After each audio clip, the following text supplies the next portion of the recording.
পাওয়া না পাওয়ার গল্প। হাসনিন চৌধুরী। আজ সুপ্তির বিয়ের 7 বছর পূর্ণ হলো।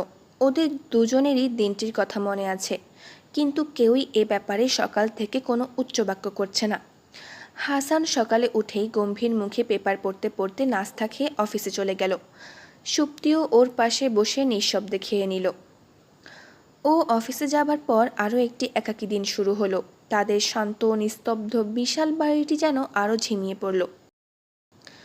সুপ্তি জানে আজও রাত করে বাড়ি ফিরবে হাসান। অন্য দিনের মতোই অনাদরে কেটে যাবে দিনটি। যদিও তারা আজকাল বিবাহবার্ষিকী পালন করে না, তবুও দিনটির কথা ভুলে থাকাও সম্ভব নয়। কারণ এই দিনের আরও একটি অর্থ আছে তাদের কাছে। বছর ঘুরে এই তারিখটি এলে আরও তীব্রভাবে মনে পড়ে যায় যে ব্যর্থতার আরও একটি বছর পূর্ণ হলো। সবাই যখন জিজ্ঞেস করে, তোমাদের বিয়ের কতগুলো বছর হয়ে গেল, কিন্তু এখনও তোমাদের... থাক, আর ভাবতে ইচ্ছে হয় না সুপ্তির।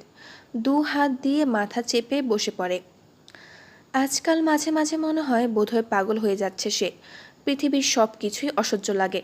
কারো কোনো আনন্দ তাকে স্পর্শ করে না। তার পুরো পৃথিবী জুড়ে যেন নীল বেদনার ছায়া।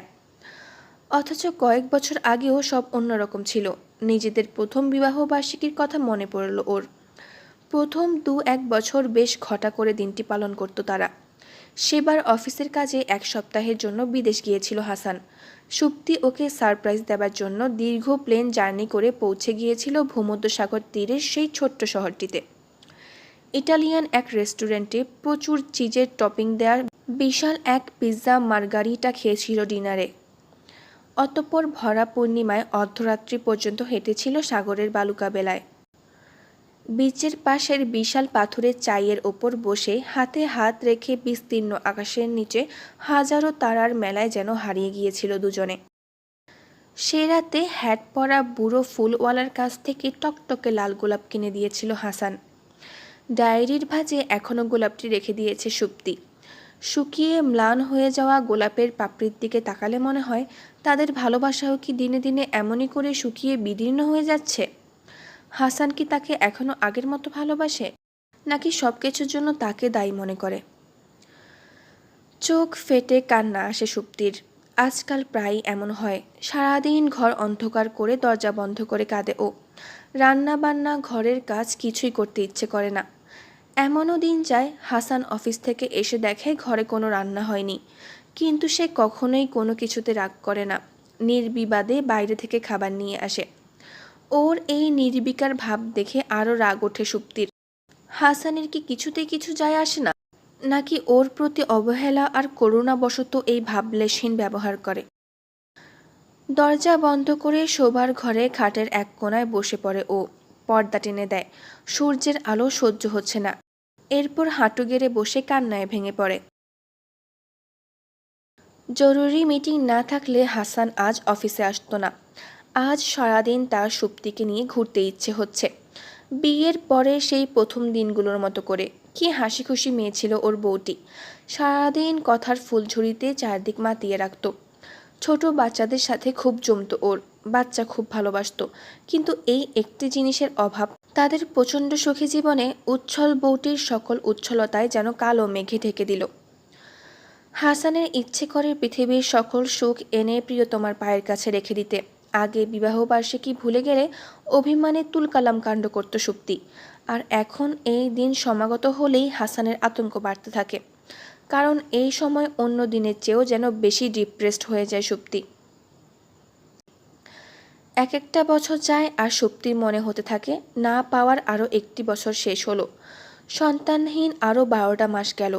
দিনে দিনে কেমন ডিপ্রেশনে চলে যাচ্ছে সে। সাইকোলজিস্ট ইকবাল আঙ্কেলের সাথে কথা বলেছে হাসান। উনি বলেছেন সুপ্তিকে আনন্দে রাখতে, একা কম রাখতে। হাসান তার পিএসকে দিয়ে আজ বিকেল 4টায় কক্সবাজারের 2টো প্লেনের টিকিট করতে বলল। সুপ্তি সাগর ভালোবাসে। সাগর দেখলে ছেলে মানুষের মতো উচ্ছ্বসিত হয়ে ওঠে। হাসান মিটিং শেষে সকাল সকাল বাসায় চলে আসে। সাথে নিয়ে আসে টকটকে রক্তলাল 7টি গোলাপ। বেলা 11টায় কলিং বেলের শব্দে চমকে ওঠে সুপ্তি। সকাল থেকে কাঁদতে কাঁদতে চোখ মুখ ফুলিয়ে ফেলেছে। মুখ ধুয়ে গায়ে ওড়না পেঁচিয়ে দৌড়ে যায় দরজা খুলতে। হাসান এক গুচ্ছ লাল গোলাপ নিয়ে দাঁড়িয়ে আছে। গোলাপগুলো ওর হাতে দিয়ে কানের কাছে ফিসফিস করে বলল, আমি কি আমার বউকে ফেরত পেতে পারি? আমার সেই কাজল পরা লাজরাঙা সদা হাস্যময়ী বউটিকে। আমার বেগম কি জানেন তাকে এই অধম কতটা ভালোবাসে, আর বেগমের সহচর্যে এই ছন্নছাড়ার জীবন কতটা পূর্ণ হয়েছে। সুপ্তি আস্তে করে দরজা ছেড়ে দিয়ে ঘরে ঢুকে পড়ে। হাসান পেছন পেছন এসে ওর হাত ধরে বলে, সুপ্তি প্লিজ বসো, তোমার সাথে জরুরি কথা ছিল। ক্লান্ত স্বরে সুপ্তি জবাব দেয়, আমার কিছু শুনতে ইচ্ছে হচ্ছে না। তাড়াতাড়ি বাসায় এসেছো কেন? কিছু ফেলে গেছো?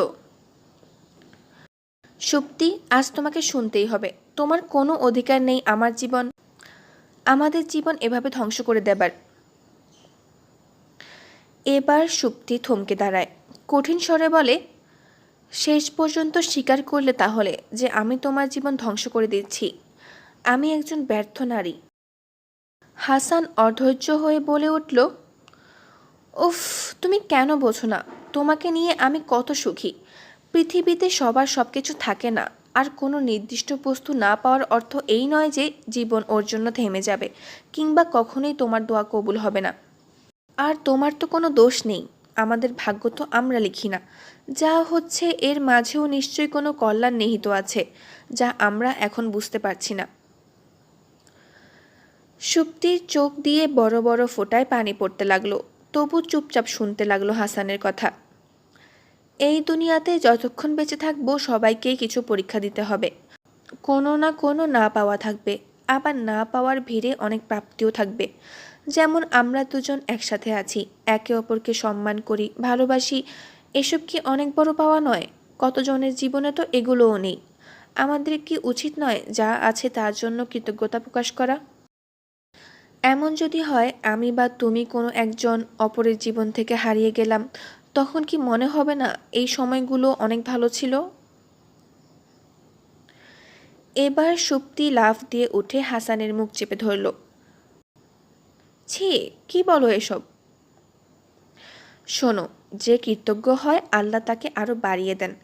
আমি চাই এখন থেকে আমরা যা পেয়েছি তা নিয়ে কৃতজ্ঞ থাকব।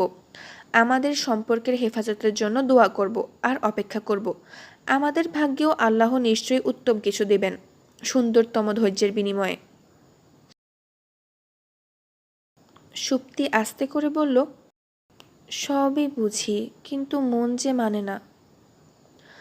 মনকে মানাতে হবে, এটাই আমাদের পরীক্ষা। যাও, উঠে পড়ো, মুখ হাত ধোও, আর রেডি হয়ে এসো। আজ থেকে আমি আমার পুরনো বউটিকে ফিরে পেতে চাই। ও পুরনো বউয়ের সাথে নতুন করে জীবন শুরু করতে চাই। আধা ঘন্টা পর ড্রেসিং টেবিলের সামনে বসে আছে সুপ্তি, পরনে হালকা আকাশি নীল জামদানি। অনেক দিন পর চোখ ভরে কাজল দিল ও। আজ কেন যেন ওর খুব ইচ্ছে হচ্ছে ঝুম বৃষ্টির মাঝে সাগর পাড়ে হাঁটতে। ইস, হাসান কি জানে তার বউ সাগরের কাছে যেতে ভীষণ ভালোবাসে?